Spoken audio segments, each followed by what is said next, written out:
আসসালামু আলাইকুম, সকলকে আমন্ত্রণ আনন্দ টিভি সংবাদে। আপনাদের সঙ্গে আছি আমি ছোঁয়া খন্দকার। মারামারি ও ভোট বর্জনের মধ্য দিয়ে অনুষ্ঠিত হলো দ্বিতীয় ধাপের 835টি ইউনিয়ন পরিষদের নির্বাচনের ভোট গ্রহণ। তবে অনেক ইউপিতে সুষ্ঠু ও শান্তিপূর্ণভাবে শেষ হয়েছে ভোট গ্রহণ। বৃহস্পতিবার সকাল 8টা থেকে ভোট গ্রহণ শুরু হয়ে চলে বিকেল 4টা পর্যন্ত। ভোট গ্রহণ শেষে এখন চলছে ভোট গণনা। দুই পক্ষের সংঘর্ষে নরসিংদীতে 3 এবং কক্সবাজারে 1 নিহত হয়েছেন। এদিকে মাদারীপুরের কালকিনিতে সংঘর্ষ, শরীয়তপুর সদর উপজেলার তুলাশার ইউনিয়নের প্রার্থীকে মারধর এবং যশোরের চৌগাছায় ভোট কেন্দ্রে পুলিশের গাড়ি ভাঙচুরের অভিযোগ পাওয়া গেছে। এই ধাপে বিনা প্রতিদ্বন্দ্বিতায় চেয়ারম্যান পদে নির্বাচিত হয়েছেন 81 জন, সংরক্ষিত সদস্য পদে 76 জন এবং সাধারণ সদস্য পদে নির্বাচিত হয়েছেন 203 জন। বগুড়ার শহীদ জিয়াউর রহমান মেডিকেল কলেজ হাসপাতালে চাহিদা মতো বকশিসের টাকা না পেয়ে সড়ক দুর্ঘটনায় গুরুতর আহত এক রোগীর অক্সিজেন মাস্ক খুলে দেয় হাসপাতালটির ওয়ার্ড বয় ধলু। এতে স্কুল ছাত্র বিকাশ চন্দ্র দাস নামের ওই রোগীর মৃত্যু হয়। ঘটনার পর থেকে পলাতক ধুলুকে বৃহস্পতিবার সকালে ঢাকার আব্দুল্লাহপুর থেকে গ্রেফতার করতে সক্ষম হয় র্যাব 12। বৃহস্পতিবার দুপুরে কারওয়ান বাজার র্যাব মিডিয়া সেন্টারে এ তথ্য জানান র্যাবের আইন ও গণমাধ্যম শাখার পরিচালক কমান্ডার খন্দকার আল মঈন। এই হৃদয় বিদারক মৃত্যু দেশব্যাপী আলোড়িত করে তোলে এবং বিভিন্ন সামাজিক যোগাযোগ মাধ্যম এবং বিভিন্ন মিডিয়াতেও এটা ব্যাপক আলোচনার সৃষ্টি করে। ভিকটিমকে মাস্ক সরিয়ে দিয়েছিল যে শুধুমাত্র 50 টাকার জন্য, শুধুমাত্র 50 টাকার জন্য সেই ন্যাক্কারজনক একটি কাজ করেছিল। তাকে গ্রেফতারে র্যাব গোয়েন্দা নজরদারি শুরু করে এবং অভিযান শুরু করে। গ্রেফতারকৃত ধুলু গত 6 বছর যাবৎ বগুড়ার এই সরকারি হাসপাতালে দৈনিক দিনমজুর ভিত্তিক কর্মী হিসেবে, মূলত পরিচ্ছন্ন কর্মী হিসেবে সে কর্মরত রয়েছে। আবারও দেশের খবর। গাইবান্ধায় মাদক মামলায় মল্লিকা বেগম নামে এক মহিলাকে আমৃত্যু কারাদণ্ড ও 50,000 টাকা জরিমানা করেছেন আদালত। বৃহস্পতিবার দুপুরে গাইবান্ধা জেলা ও দায়রা জজ আদালতের বিচারক দিলীপ কুমার ভৌমিক আদেশ দেন। এর আগে 2019 সালের 14 জানুয়ারি 100 গ্রাম হেরোইন ও 383 পিস ইয়াবাসহ মল্লিকা বেগমকে গ্রেফতার করে পুলিশ। বৃহস্পতিবার মানিকগঞ্জের সিংগাইরে অনুষ্ঠিত হল ইউপি নির্বাচন। এই নির্বাচনে বাইরা ইউনিয়নে নৌকা প্রতীকের বিপক্ষে চেয়ারম্যান প্রার্থী না থাকায় বিনা প্রতিদ্বন্দ্বিতায় চেয়ারম্যান নির্বাচিত হন নৌকা প্রার্থী।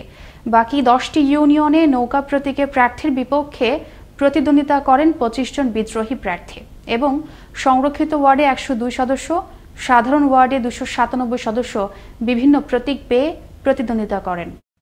দেখছেন আনন্দ টিভি সংবাদ, সঙ্গে আছে ছোঁয়া খন্দকার। সম্পূর্ণ হলো দ্বিতীয় ধাপের ইউনিয়ন পরিষদ ইউপি নির্বাচনের ভোট গ্রহণ। বৃহস্পতিবার সকাল 8টায় ভোট গ্রহণ শুরু হয়ে চলে বিকেল 4টা পর্যন্ত। এরপর শুরু হয় ভোট গণনা। দ্বিতীয় ধাপে 848টি ইউপির তফসিল ঘোষণা করা হলেও ভোট হয় 838 ইউপিতে। এর মধ্যে 4টির ভোট স্থগিত ও 1টির ভোট বাতিল করেছে ইসি, আর 5টিতে বিনা প্রতিদ্বন্দ্বিতায় নির্বাচিত হয়েছেন সব প্রার্থী।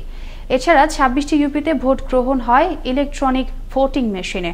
নির্বাচনের আরও খবর থাকছে ডেস্ক রিপোর্টে। উৎসবমুখর পরিবেশে বগুড়ার শেরপুরের 9টি ও শিবগঞ্জের 11টি ইউনিয়নে দ্বিতীয় ধাপে অনুষ্ঠিত হয় ইউনিয়ন পরিষদ নির্বাচন। বৃহস্পতিবার সকাল 8টা থেকে শুরু হয়ে বিকাল 4টা পর্যন্ত 334টি ভোট কেন্দ্রে ভোট গ্রহণ করা হয়। এ সময় কেন্দ্রগুলোতে আইনশৃঙ্খলা বাহিনীকে তৎপর থাকতে দেখা যায়। ব্রাহ্মণবাড়িয়ার নাসিরনগরের 125টি কেন্দ্রের 631টি বুথে চলে ভোট গ্রহণ। ভোট কেন্দ্রে 13 জন নির্বাহী ম্যাজিস্ট্রেটের নেতৃত্বে বিজিবি, র্যাব, পুলিশ সহ বিপুল সংখ্যক আইনশৃঙ্খলা বাহিনী দায়িত্ব পালন করে। দ্বিতীয় ধাপে চাঁপাইনবাবগঞ্জের গোমস্তাপুরের 8টি ইউনিয়নে শান্তিপূর্ণভাবে অনুষ্ঠিত হয় ভোট গ্রহণ। নির্বাচন শান্তিপূর্ণ করতে ভোট কেন্দ্রে স্ট্রাইকিং ফোর্স হিসেবে পুলিশের পাশাপাশি র্যাব ও বিজিবি দায়িত্ব পালন করে। বৃহস্পতিবার সকালে কুমিল্লার মেঘনার 4 নম্বর চালিডাঙ্গা ইউনিয়নের একটি ভোট কেন্দ্রে টেটা বল্লম নিয়ে দুপক্ষের মধ্যে সংঘর্ষের ঘটনা ঘটে। এতে আহত হন অন্তত 5 জন। পরিস্থিতি নিয়ন্ত্রণে আনতে ঘটনাস্থলে মোতায়েন করা হয় কোস্টগার্ড সহ অতিরিক্ত পুলিশ। বৃহস্পতিবার সকাল থেকে গাইবান্ধার সদরে 13টি ইউনিয়ন পরিষদ নির্বাচনে অনুষ্ঠিত হয় ভোট গ্রহণ। উপজেলার 12টি ইউনিয়নে ব্যালট পেপার ও একটি ইউনিয়নে ইভিএম এর মাধ্যমে ভোট গ্রহণ অনুষ্ঠিত হয়। খুলনায় দ্বিতীয় ধাপে 4টি উপজেলা 25টি ইউনিয়ন পরিষদ নির্বাচনে বৃহস্পতিবার সকাল 8টা থেকে শুরু হয় ভোট গ্রহণ। প্রতিটি কেন্দ্রে পুলিশ, বিজিবি ও র্যাবের পাশাপাশি দায়িত্ব পালন করেন 3টি ভ্রাম্যমাণ আদালত। এদিকে বৃহস্পতিবার সকালে মাদারীপুরের কালকিনির আন্ডারচর ভোট কেন্দ্রে বোমা বিস্ফোরণ ঘটায় দুর্বৃত্তরা। এতে সাময়িকভাবে ভোট গ্রহণ স্থগিত করে উপজেলা নির্বাচন কমিশন। খবর পেয়ে ঘটনাস্থলে গিয়ে পরিস্থিতি নিয়ন্ত্রণে আনে আইনশৃঙ্খলা বাহিনীর সদস্যগণ। ময়মনসিংহের হালুয়াঘাট, ধোবাউড়া ও ফুলবাড়ির 30টি ইউনিয়ন পরিষদ নির্বাচনে সকাল থেকে শুরু হয় ভোট গ্রহণ। ভোট গ্রহণকে কেন্দ্র করে প্রতিটি কেন্দ্রে 4 স্তরের নিরাপত্তা ব্যবস্থা জোরদার করে উপজেলা নির্বাচন অফিস। নওগাঁর 2টি উপজেলার 20টি ইউনিয়নে সকাল থেকে বিভিন্ন ভোট কেন্দ্রে মহিলা ভোটারদের উপস্থিতি ছিল চোখে পড়ার মতো। 20টি ইউনিয়নের মধ্যে 18টি ইউনিয়নে ব্যালট পেপার ও 2টি ইউনিয়নে ইভিএম এর মাধ্যমে ভোট গ্রহণ অনুষ্ঠিত হয়। এদিকে কড়া নিরাপত্তার মধ্য দিয়ে নাটোর সদর ও বড়াইগ্রামের 12টি ইউনিয়নে উৎসবমুখর ও শান্তিপূর্ণ পরিবেশে অনুষ্ঠিত হয় ভোট গ্রহণ। 2টি উপজেলার 150টি কেন্দ্রে ভোটাররা তাদের ভোটাধিকার প্রয়োগ করে। নোয়াখালীর বেগমগঞ্জের 14টি ইউনিয়নের মধ্যে 2টি ইউনিয়নে ইভিএম পদ্ধতি ও 12টিতে ব্যালট পেপারের মাধ্যমে ভোট গ্রহণ শুরু হয়। সকাল থেকে কেন্দ্রে পুরুষ ভোটারের পাশাপাশি নারী ভোটারদের উপস্থিতি ছিল লক্ষণীয়। শেরপুর সদরের 14টি ইউনিয়নের 150টি ভোট কেন্দ্রে বৃহস্পতিবার সকাল থেকে বিকেল 4টা পর্যন্ত শুরু হয় ভোট গ্রহণ। নির্বাচন অবাধ ও সুষ্ঠু করতে আইনশৃঙ্খলা বাহিনীর পাশাপাশি প্রতিটি ইউনিয়নে একজন করে নির্বাহী ম্যাজিস্ট্রেট দায়িত্ব পালন করেন। সাতক্ষীরা সদরের 14টি ইউনিয়নের মধ্যে 13টি ইউনিয়নে সকাল থেকে অনুষ্ঠিত হয় ভোট গ্রহণ। 126টি কেন্দ্রে 2,66,653 জন ভোটার তাদের ভোটাধিকার প্রয়োগ করে। দ্বিতীয় ধাপে ইউনিয়ন পরিষদ নির্বাচনে ঠাকুরগাঁয়ের 2টি উপজেলার 11টি ইউনিয়ন সকাল থেকে কেন্দ্রগুলোতে ভোটারদের উপস্থিতি ছিল চোখে পড়ার মতো। ইউনিয়নের 99টি কেন্দ্রে শান্তিপূর্ণ পরিবেশে ভোট গ্রহণ অনুষ্ঠিত হয়। অপরদিকে দ্বিতীয় ধাপে সিরাজগঞ্জের 17টি ইউনিয়ন পরিষদ নির্বাচনে অনুষ্ঠিত হয় ভোট গ্রহণ। বৃহস্পতিবার সকাল থেকে শুরু হয়ে বিকেল 4টা পর্যন্ত কেন্দ্রগুলোতে ভোটারদের উপস্থিতি ছিল চোখে পড়ার মতো। মুস্তফা কামাল তোহা, আনন্দ টিভি, ন্যাশনাল ডেস্ক। কক্সবাজারে ব্যালট পেপারে জোরপূর্বক সিল মারার চেষ্টার ঘটনায় বাধা দিতে গিয়ে আখতারুজ্জামান নামের একজন নিহত হয়েছেন। নিহত ব্যক্তি খরুশকুল 1 নম্বর ওয়ার্ডের মেম্বার প্রার্থী শেখ কামালের কর্মী। এ ঘটনায় প্রার্থী সহ আহত হয়েছেন আরও বেশ কয়েকজন। বৃহস্পতিবার কক্সবাজার সদর উপজেলার খরুশকুল ইউনিয়নের তেতইয়া এলাকায় ঘটে ঘটনা।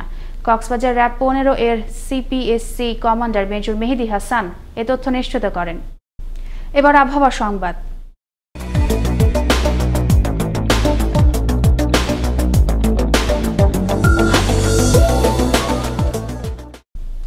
বৃহস্পতিবার সকাল 9টা থেকে পরবর্তী 24 ঘন্টার আবহাওয়ার পূর্বাভাসে বলা হয়েছে, বঙ্গোপসাগরে সৃষ্ট লঘুচাপটি সুস্পষ্ট লঘুচাপের পর আরও শক্তিশালী হয়ে নিম্নচাপে পরিণত হয়েছে।